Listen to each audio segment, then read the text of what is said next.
SSC এবং HSC শিক্ষার্থীবৃন্দ, আসসালামু আলাইকুম।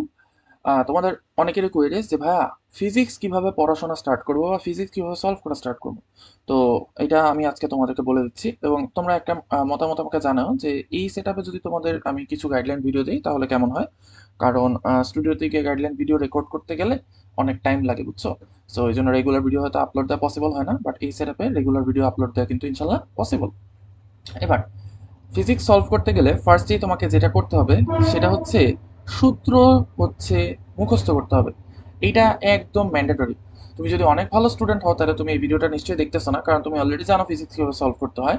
বাট তুমি যদি হচ্ছে না জানো ফিজিক্স কিভাবে সলভ করতে হয় তাহলে এই ভিডিওটা হচ্ছে তোমার জন্য। তো ফার্স্টে তোমাকে সূত্র মুখস্থ করতে হবে। যেমন যেমন আমরা জানি অন্তবেগের একটা সূত্র আছে, V is equals to twice r square, then rho minus sigma, rho minus sigma into g divided by হচ্ছে 9 মিটার।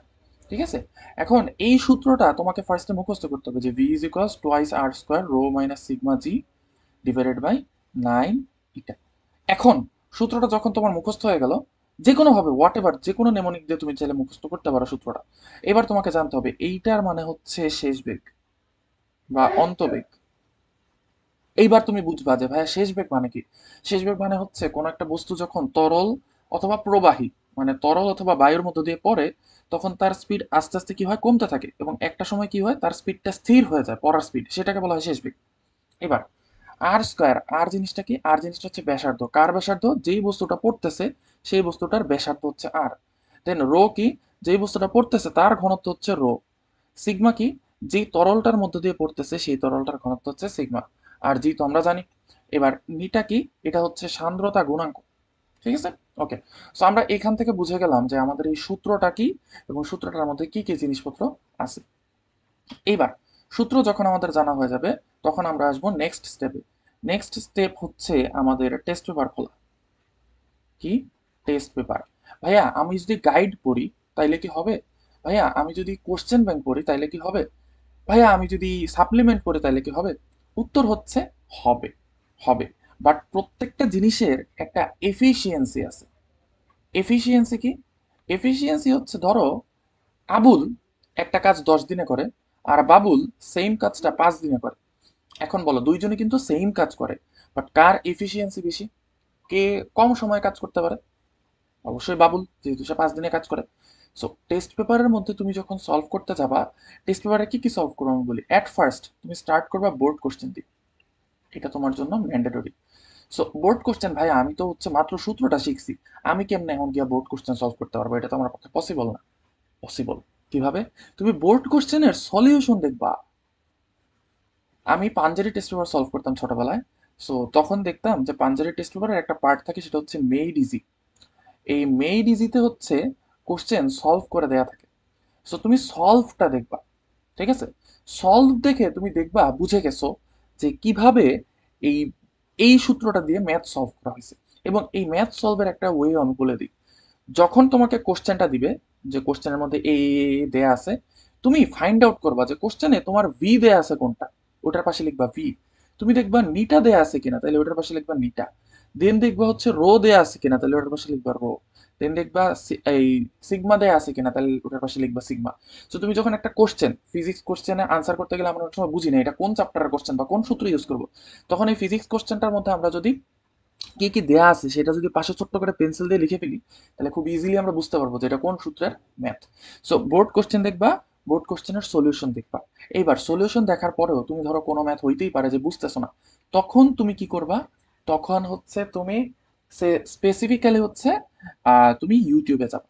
ইউটিউবে হচ্ছে ফ্রি ভিডিও আছে অসংখ্য ভাইয়াদের। ঠিক আছে। আমি বেস্ট সাজেস্ট করি হচ্ছে অপূর্বদা, অপূর্বদা অথবা মাসরুর ভাই, মাসরুর ভাই অথবা হচ্ছে অপার ভাই। ঠিক আছে। বাট সমস্যা হচ্ছে অপূর্বদার অনেক ক্লাস নাই, মাসরুর ভাইয়ের বেশ কিছু ক্লাস আছে, অপার ভাইয়েরও আছে। So, এই ভাইয়াদের ক্লাসগুলো দেখে হচ্ছে তুমি আহ, ভিডিওটা শেখার চেষ্টা করো। অথবা নিয়াজ মোর্শেদ ফয়সাল ভাইয়েরও ক্লাস আছে। ঠিক আছে। নিয়াজ ভাইয়ের ক্লাস আছে। এই চারজন ভাইয়ের যে কোনো একজন ভাইয়ের হচ্ছে তুমি ক্লাস দেখে এই টপিকটা বোঝার ট্রাই করবে, এরপর আবার যাবা মেডিসির কাছে। ঠিক আছে। সো একেবারেই আমরা যেটা করি কি, ফিজিক্স বইটা খুলেই জায়গা হচ্ছে ইউটিউবে। ঠিক আছে? এর ফলে আমাদের যে জিনিসটা হয় না, আমাদের ওই যে ওই সূত্রটার সাথে পরিচয় হয় না। ভাইয়াদের কাছেই আমরা প্রথম সূত্রটা শিখি। সো এটা আমরা করবো না, আগে আমরা নিজে বইটা খুলে বইয়ের ইম্পর্টেন্ট সূত্রগুলো দেখবো, বইয়ের মধ্যে কি ইসাক স্যারের বইতে সুন্দর মতো সূত্র সব দাগানো আছে। দেন আমরা টেস্ট পেপার খুলে টেস্ট পেপারের বোর্ড প্রশ্নের সলিউশন দেখবো। দেন ওইটা না বুঝলে আমরা ইউটিউবে যাবো। এর পরের স্টেপটা কি? এর পরের স্টেপ হচ্ছে তুমি যাবা এবার এনডিসি, নরডাম কলেজ, দেন হচ্ছে ক্যাডেট কলেজ, দেন হচ্ছে ঢাকা কলেজ, রিসেন্টলি ওদের কোশ্চেনগুলো ভালো হচ্ছে, দেন হচ্ছে ক্যান্টনমেন্ট কলেজগুলো যদি থাকে, ক্যান্টনমেন্ট কলেজ, দেন দেন যদি টাইম পাও তাহলে হচ্ছে ডিআরএমসি, দেন হচ্ছে রাজুক। এরা হচ্ছে কি মানে টেস্ট কোশ্চেনটা একটু সহজ করে কেন, ওদের ওই বোর্ড স্ট্যান্ডার্ড রাখার জন্য, বাট রিসেন্টলি বোর্ডেও বেশ টাফ কোশ্চেন আসতেছে। সো তোমরা এই কলেজগুলো এরপরে সলভ করবে, দেখে দেখে সলভ করবে, দেখে দেখে। তোমাদের না দেখে ম্যাথ সলভ করা দরকার নেই। তুমি যদি না দেখে ম্যাথ সলভ করতে পারো তাহলে তো তুমি একেবারে ভার্সিটির, তুমি হচ্ছে ভর্তি পরীক্ষা দেওয়ার মতো হচ্ছে অ্যাবিলিটি হয়ে গেছে তোমার। বাট তুমি তো মাত্র ফিজিক্স সলভ করা স্টার্ট করছো। সো তুমি না দেখে সলভ করার দরকার নেই, না দেখে সলভ করতে পারলে ভার্সিটির ভর্তি পরীক্ষা দিতে পারবা। তুমি দেখে দেখে ম্যাথ সলভ করা শিখবা। ঠিক আছে? তুমি এইটা দেখলে বুঝবা না যে একটা ফিজিক্সের ম্যাথের এই লাইনটার পরে এই লাইনটা কেন আসছে, একটা লাইনের পর আরেকটা লাইন কেন আসছে, এটা বুঝবা না। যদি সেটা না বুঝো তখন হ্যাঁ, now you need a teacher. But তুমি বুঝতেছো ফার্স্ট লাইনের পর সেকেন্ড লাইন কেন আসছে, সেকেন্ড লাইনের পর থার্ড লাইন কেন আসছে, থার্ড লাইনের পর ফোর্থ লাইন কেন আসছে, তোমার তো টিচারের দরকার নেই। এবং আমি মাইসেলফ সাদমান ভাইয়া, আমি কিন্তু এভাবেই পড়াশোনা করছি। আমার লাইফে টিচারদের ক্লাসের পরিমাণ কিন্তু খুবই কম। ঠিক আছে? এই কারণে দেখবা না যে হচ্ছে আমার কাছে খুব মানে আহ, মানে আমার লাইফ চেঞ্জিং টিচার এরকম খুব কম। আমার যা পড়াশোনা সব হচ্ছে নিজে নিজে। সো আমার একটা বিলিফ ছিল যে আমি যদি নিজে নিজে পড়াশোনা করে এইটুকু আসতে পারি, সুতরাং যে কোনো স্টুডেন্ট সে তাকে যদি জাস্ট রাইট গাইডলাইনটা দেওয়া হয়, সে নিজে ইনশাল্লাহ পড়াশোনা করে তার একাডেমিক লাইফে অনেক দূর যাইতে পারবে। সো গাইস, এটা হচ্ছে আমার ফিজিক্স কিভাবে আমরা মিডিওকর স্টুডেন্ট হিসেবে সলভ করবো এটা নিয়ে গাইডলাইন। এরপরে হচ্ছে নেক্সট অন্য কোনো সাবজেক্ট নিয়ে হচ্ছে ইনশাল্লাহ গাইডলাইন দেবো।